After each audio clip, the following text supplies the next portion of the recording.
हे दोस्तों, आज मैं आपको बताऊंगा एक की रीजन क्यों कुछ ही लोग बहुत अमीर बन पाते हैं और क्यों ज्यादातर लोग गरीब या फिर मिडिल क्लास रह जाते हैं। रॉबर्ट नाम का एक लड़का था जिसके दो बाप थे। अब आप कुछ गलत मत समझिए, पहला उसका खुद का था पर दूसरा उसके दोस्त का बाप था जिसे वो अपना मुंह बोला बाप मानता था। पहले वाले ने पीएचडी की थी पर दूसरे ने कभी 8th भी पास नहीं की थी। दोनों बहुत ही स्मार्ट और हार्डवर्किंग थे पर दोनों की सोच बहुत ही अलग थी और दोनों रॉबर्ट को अलग अलग बातें सिखाते थे।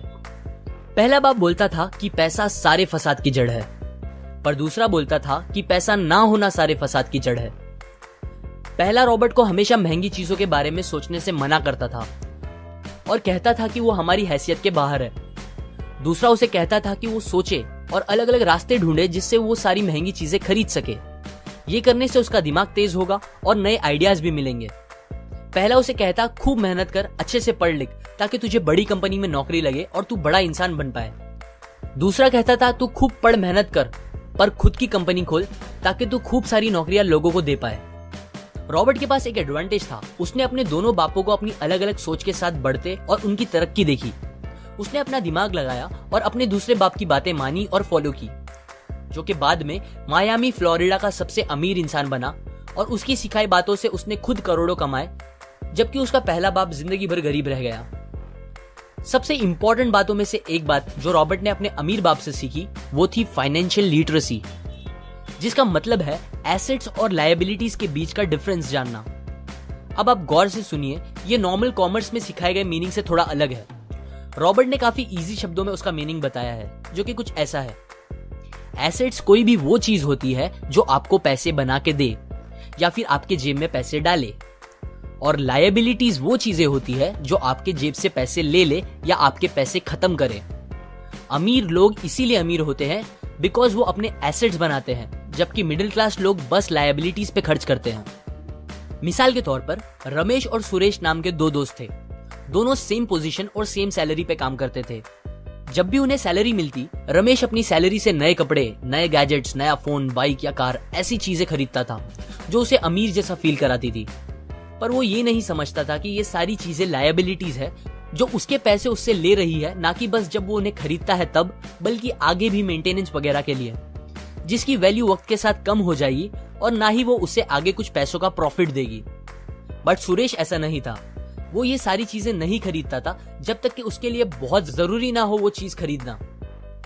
वो पैसे जमा करता था और एसेट्स पे खर्च करता था, जैसे कि स्टॉक्स, बॉन्ड्स, रियल एस्टेट, अपनी खुद की स्किल्स बढ़ाने के लिए या कुछ सीखने के लिए जो उसे आगे और पैसे बना के दे। 2 साल बाद सुरेश करोड़पति बन गया, जबकि रमेश वैसे का वैसा अपनी कम सैलरी को कोसता रह गया और कहता था कम सैलरी उसके मिडिल क्लास होने का रीजन है। एक गरीब इंसान का कैश फ्लो कुछ इस तरह होता है, उसे पैसे मिलते हैं और फिर वो पैसे उसकी जरूरी खर्चों में खत्म हो जाते हैं। एक मिडिल क्लास का कैश फ्लो थोड़ा सा अलग होता है, उसे पैसे मिलते हैं, वो पैसे जरूरी खर्चों और लायबिलिटीज में खत्म कर देता है। इसीलिए मिडिल क्लास और गरीब में ज्यादा फर्क नहीं है। मोस्टली मिडिल क्लास लोगों को लगता है उनका घर उनका एसेट है, पर ऐसा नहीं है। आपका घर आपको पैसे बना के नहीं देता अनलेस आप उसको भाड़े पे दो, जबकि अमीर लोगों का कैश फ्लो ऐसा होता है। उन्हें पैसे मिलते हैं, वो उस पैसों से अपने एसेट्स बनाते हैं पहले और फिर उससे बने पैसों से खर्चा करते हैं। इसीलिए वो अमीर होते जाते हैं क्योंकि उनके इनकम के सोर्स बढ़ते जाते हैं। अगर आपको अमीर बनना है तो ये बात याद रखें अच्छे से। इस बात से फर्क नहीं पड़ता कि आप कितना कमा रहे हैं, बल्कि आप उन पैसों को कैसे और कहां खर्च कर रहे हैं, ये इंपॉर्टेंट है। आपको कंज्यूमर की सोच से बाहर आकर इन्वेस्टर की सोच अपनानी पड़ेगी। लोग कंप्लेन करते हैं उनकी खराब कंडीशन का रीजन उनकी कम सैलरी है और सैलरी बढ़ेगी तो वो आराम से रहेंगे, पर प्रॉब्लम ये है कि इनकम बढ़ने के बाद लोगों के खर्चे ज्यादा बढ़ जाते हैं, क्योंकि ज्यादा पैसे ज्यादा अच्छी चीजें खरीदने पे मजबूर करता है, जैसे कि एक बेहतर फोन, कार, घर, जो कि सब फिर से बस लायबिलिटीज है जो आपको कभी अमीर बनने नहीं देगी। ये बातें मैंने रॉबर्ट कियोसाकी की book rich dad poor dad से पढ़ी है, जो वो पहली बुक थी जिसने मेरी सोच चेंज की और बेहतर बनाई।